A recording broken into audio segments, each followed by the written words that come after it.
At the end of BVS, we leave Bruce, fearful that there is an attack coming and wanting to gather up as many metahumans as he possibly can. So the sort of nascent stages of team building is where we're left, and this movie starts with Bruce actively recruiting and looking and researching and trying to find these superhumans that he believes are out there.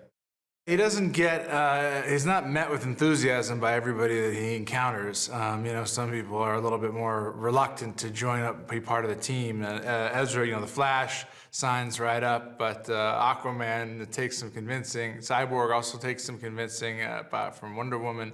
But together, we collectively start to assemble this group, and eventually they come around and realize that there's a need for us to work together. Where we find Barry in this film, it's the awakening. The powers are still fairly new to him. We find him in a place where he's still very clumsy, and he's not yet breached the event horizon, as it were. He hasn't broken that limit, but he's starting to feel it. And it's coming, and it sort of looms, and it waits for him.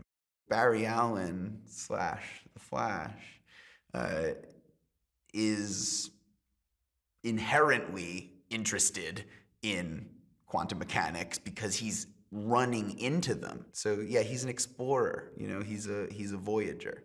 I think that's something that's made the Flash such an interesting character for all of its history, is that it's someone who can run into our ideas about physics, about how the world works.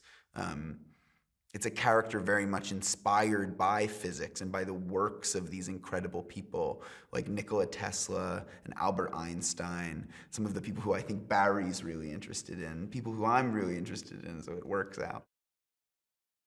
Diana does good because that's the only thing that she cares about. She doesn't care for the fame or for the glory or for the credit. She's not there for that.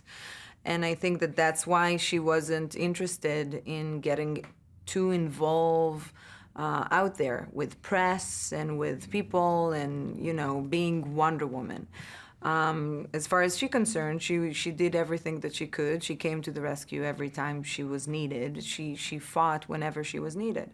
We bring something that is easy to relate to. Yes, she's a god. Yes, she's the greatest warrior of all times, but she's vulnerable and she's sincere, and she can lose her confidence from time to time, and she's hurt, but she cares, and she's warm, and she's loving, and these are qualities that all of us has.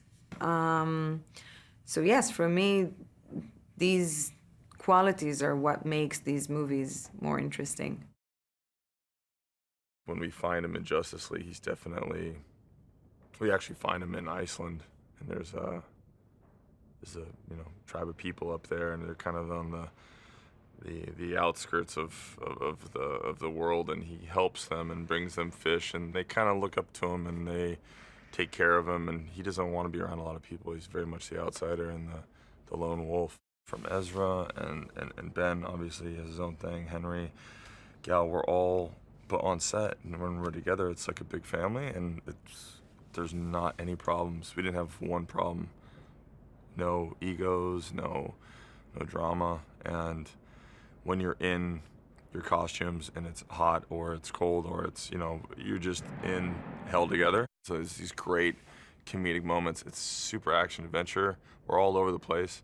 A lot of sets that are we're in tons of big, beautiful sets.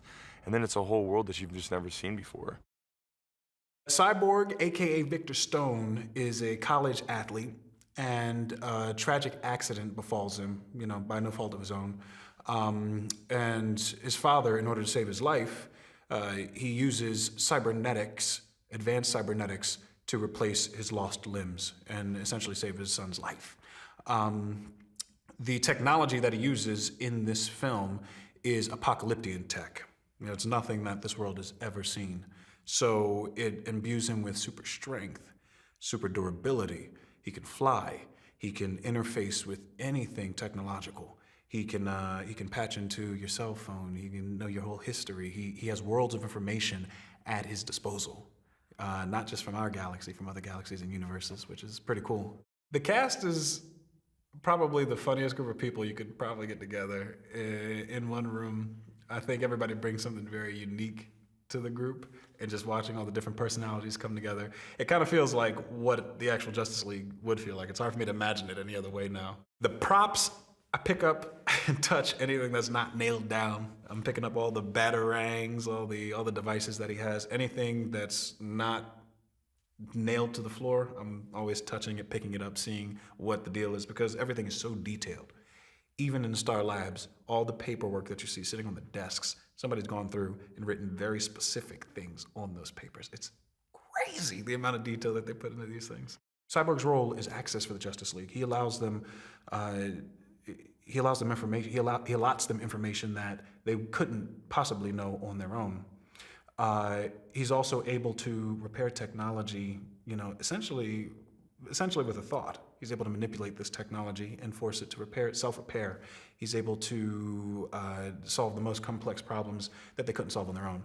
We're dealing with a lot of really smart people in the Justice League, but I think Cyborg's cybernetics give him an advantage in that way. He's recently become Cyborg. He's been Cyborg for maybe a year, maybe less. And, he's lost everything that he's held dear. He's lost his body. He's lost his mother. He's had unbearable hardships just compiled on top. He's been in solitude for the last year and a half. So when Wonder Woman asks Cyborg to join them, he doesn't want to. He's turned his back on the world because the world, he feels, has turned its back on him. Thanks for checking out Get to the Movies. If you like what you saw, please hit the thumbs up and subscribe button for more great content uploaded every week.